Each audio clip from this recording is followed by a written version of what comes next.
Well, let's see what they've got in the way of dolls for 4-year-olds here.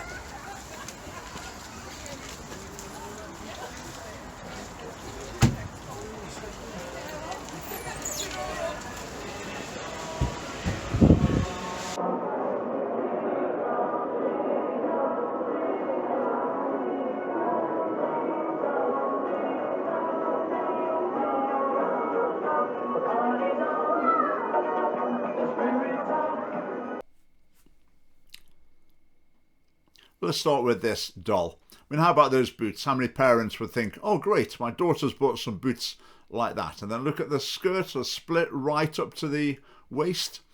She's wearing a skull necklace. We'll see a bit more of that sort of, occulty themed accessorizing as well. So you've got the OMG on the hat. Oh my God, again, just a sort of anti-religious, anti-Christian hint there as well. And again, at the front of her outfit, there is sort of dangly straps going down the top of her legs. I mean, do any garments really have those? I've never seen them. But they look as if they're just supposed to be hinting at the idea of suspenders. This one, again, sort of outrageous boots. Most people would interpret that as being a quite sexualized outfit. If you look at those belts she's got on, it's sort of a bit of a bondagey feel to it. Again, the sort of proto-suspenders. And her accessorizing, what's I got? Snake earrings, continuing the theme. Now this one, you pick the box up in the shop, you can't see what the doll looks like. The picture isn't on the outside. So I've seen a picture on the internet, someone sent it to me actually. But you can see on the outside, sort of like devil's horns again, continuing the theme. I mean, that outfit, what springs to mind if you were to see someone wearing like that? I mean, the word prostitute maybe wouldn't be too far from what you thought about if you saw someone dressed like that. Right, here's yet another one. Again, we've got these sort of proto-suspenders there. These sort of straps going down the front of the legs, not going anywhere. We've got tongue sticking out, which again, I think is a bit of a sexual pose as well. And a padlock around the neck, which obviously is hinting at the bondage theme again. That's maybe not too clear with this one, but the skirt is clearly styled so that the doll's pants are on view normally. The ones we looked at so far for ages 4+, this is for ages 6+. The name of the item includes high school. So, I mean, how would you describe those outfits? Again, somewhere between sort of extreme nightclub gear and prostitution wear. Again, remember, this is for age 6+. Right, here's a Barbie doll of a man, and it says, you can be anything. Now, Barbie, primarily a girl's toy. Now, there, you can be anything. That's obviously supposed to be a feminist message. You can be a fighter pilot or a wrestler or whatever. But to say you can be anything on a man, I'm not sure that's a helpful message. In defense of Barbie, though, on the other side of the aisle were all the Barbie dolls.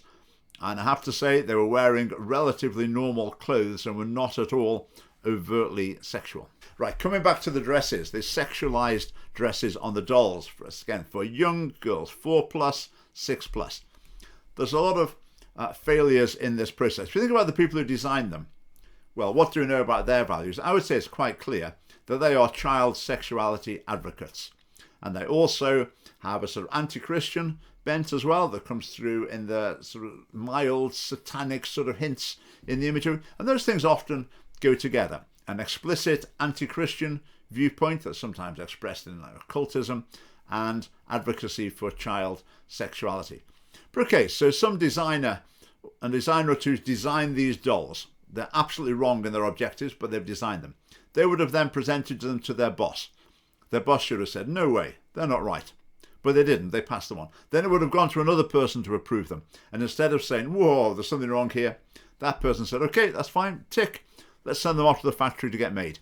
People at the factory looked at the design. They should have said, no, we're not making these. But instead, they went ahead and made them. When it came to creating the packaging, they went to a graphic designer. The graphic designer should have said, I'm not doing it. I'm not producing a design for these. This is not right. You shouldn't be selling these to children. But instead, the graphic designer went along to it. They then went along to Smyths toy shop and said, right, we've got this new product. We think it'll sell quite well. What do you think? Do you want to sell them? And the person at Smyths should have said, no, that's entirely inappropriate. That's sexualized. No, we're not having those. No way. But instead, they said yes. It wouldn't just be one person at Smythe, it would be, I don't know, 3 or 4 people making that decision. Then it gets to the shop manager. They could have gone back to head office and said, well, I don't want to sell these things, what's going on here? But we'll assume it didn't happen. And then at the end of the chain, we'll get parents who will, we saw parents standing there looking at them in the shop and put them in the basket and going to buy them. I mean, sadly, we live in an age of apathy and timidity. And also, in terms of morality, I mean, our culture just lost the plot. A lot of people have just got no idea. As my wife would put it, there's no moral plumb line. So Scottish Family Party with regard to this, I mean, should we have a law? So toys have to pass some sort of government test to be marketed? You really wouldn't want that, would you? Surely that's not necessary. I mean, maybe eventually at some stage, maybe that would be necessary. I really hope it wouldn't be, but maybe one day it will be. But with these dolls, I would say we're getting close to the line where we'd protest at a shop in an attempt to embarrass them for their products that are sexualizing children. Now, Dr. Colin Morrison, advisor to the Scottish Government, would think this that these dolls are just fine because he thinks children are sexual. That's why they want sexualized toys and clothing. But he is wrong.